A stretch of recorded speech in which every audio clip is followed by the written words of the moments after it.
Chapter 1, Riding Hell for Leather. I kicked the last boot off on my uncle's porch and sat down in a cane-bottom chair, leaned back and put my feet up on the porch railing. The sun was just easing down in the west. I took my pipe out of my pocket, packed it, and struck a match. The match flared hard, and I drew deep, then let out my breath. Smoke rolled out of my nostrils. "Well, Uncle," I said, "what do you think? You think I ought to ride north with Morgan?" My uncle, Calvin Rook, squinted his eyes. "You're too smart to ride with that fool. You ought to be running the outfit instead of him," I grunted. "Yeah, but then I'd get myself in a damn pickle I couldn't get out of. I don't need a bunch of bloodthirsty horse soldiers to babysit.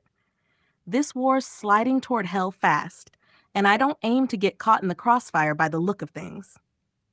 I glanced over at him. "We cross that river north into Indiana. Ain't no telling who'll be after us. Every cavalry unit from 3 states will be riding hard in our direction, and if Morgan does what I think he'll do, I don't aim to get caught in the crossfire. I'm not afraid to fight. I'll fight to the last man if we have to, but I'm not going to sit out in the open like a chicken on a ridgepole, waiting to get picked off because John Hunt Morgan's too damn proud to admit he can't see a trap when it's right in front of him." Uncle Calvin grinned. "I ain't seen the day yet when you didn't like a good tussle, Calder." "Fighting ain't never been the problem," I said, tapping my pipe against the side of the log house. "It's fools I got a problem with." "Why you gonna ride with him then?" I thought a minute.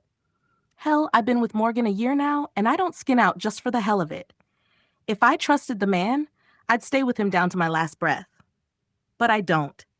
He's too damn proud, too arrogant to listen to me. I've been scouting for him these last couple months and liked it better than riding in line with the boys. Gave me freedom. Gave me a chance to spot traps and escape routes that fool Morgan couldn't see. Can't say he listened much, though.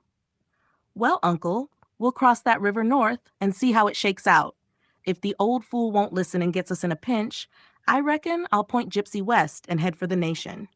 Been wanting to see the Indian Nation anyway, and now's as good a time as any." I glanced out across the yard and saw a figure walking toward us. I recognized him right away. It was that Seminole boy from the farm next to us. "What's he doing here?" I asked. Uncle Calvin knocked the ash out of his pipe. "Morgan's looking for more scouts, and Moses Jerry's a hell of a tracker. Old man Winters loaned him out for the raid north." I squinted hard. I'd seen the kid before, lanky, wiry, built like a whip, an inch taller than me. Damn good rifle shot, too. He was getting closer now, Sharp's rifle on his shoulder, about cotton navy holsters at his side. "Morgan's gonna let him pack a gun?" I asked, grinning. Uncle Cal didn't reply. I knew damn well Moses Jerry was a crack shot with that Sharp's rifle. I'd seen him shoot last summer.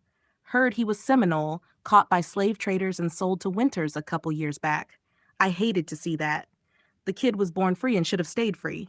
But hell, what did I know? Here I was fighting for the South, though I'd grown up across the river in Indiana. My family was from Kentucky and had owned slaves. My dad got us out of that business and moved us north. But loyalty to family sticks, and I rode south when the war started. Been horse soldiering ever since. About that time, Moses Jerry stepped up on the porch, boot on the first step. "Howdy," he said. "Hey, kid," I said, looking him over. "So you gonna ride scout with me on this raid?" He tipped his hat back. "Looks like that's what's gonna happen, sir." I grinned. "I seen you shoot, kid.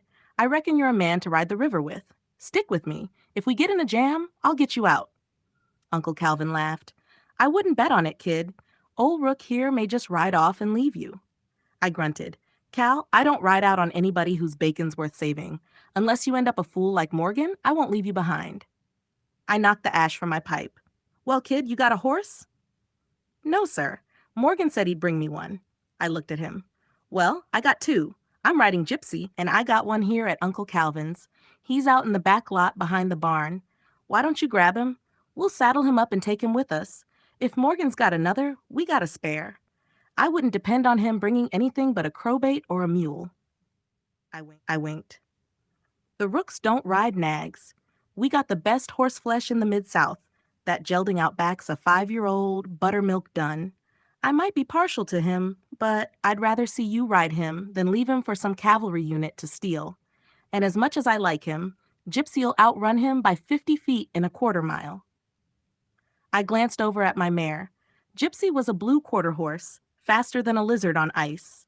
Stocky, short-coupled, 15 one-hands, quick as a thought. Moses Jerry was already on his way to the barn. I started pulling on my boots, but by the time I had them on, he was leading the gelding to the hitching rail, my spare saddle across his back. "Get that rifle scabbard out of the tack room," I hollered. I went back into the cabin to say goodbye to Aunt Mary.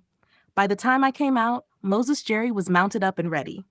"Well, Mo," I said, "Moses Jerry's too much of a mouthful for me. Mind if I call you Mo?" The kid grinned. "Don't make no difference to me." He had a clean accent for an Indian. I wondered how he'd picked it up. His sharp gray eyes looked strange on a man with his dark skin. I never much cared about color. What mattered was whether a man had sand in his guts when the chips were down. And I had no doubt this kid would stick. I swung up on Gypsy, waved to Uncle Cal, and we headed out at a slow trot toward Morgan's camp. Who knows, I thought, what the hell this raid will bring. One thing's sure, we'll see some good fight before it's done, or me and Mo will skin out and head west one way or another. And whichever way it went, I didn't much care. We rode half a mile up the road. Within minutes, we could see horses and men milling about. "Hey, Sergeant," a man hollered. "You ready to ride? Morgan says we're skinning out tonight, gonna try to be at the Ohio River tomorrow and hijack a couple steamers to cross." "I'm ready," I said. Some of the men looked me over. "What are you doing here?" one asked. "Morgan picked him up this morning," I said, nodding at Mo. "Hell of a scout and tracker. We're gonna need him." I gave the man a steady look, the kind that stopped questions. I didn't have much use for nonsense, and they knew it.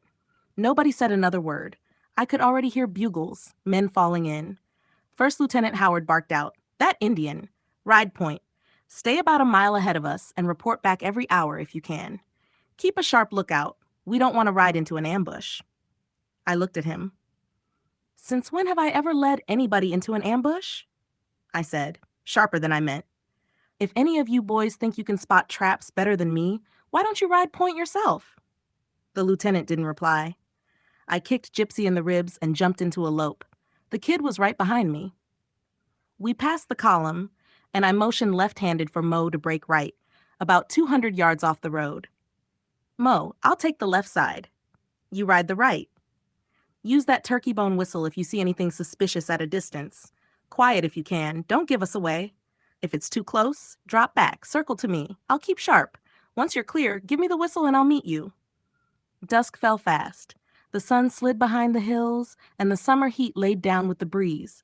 It was getting quiet, real quiet, the kind you feel before a storm.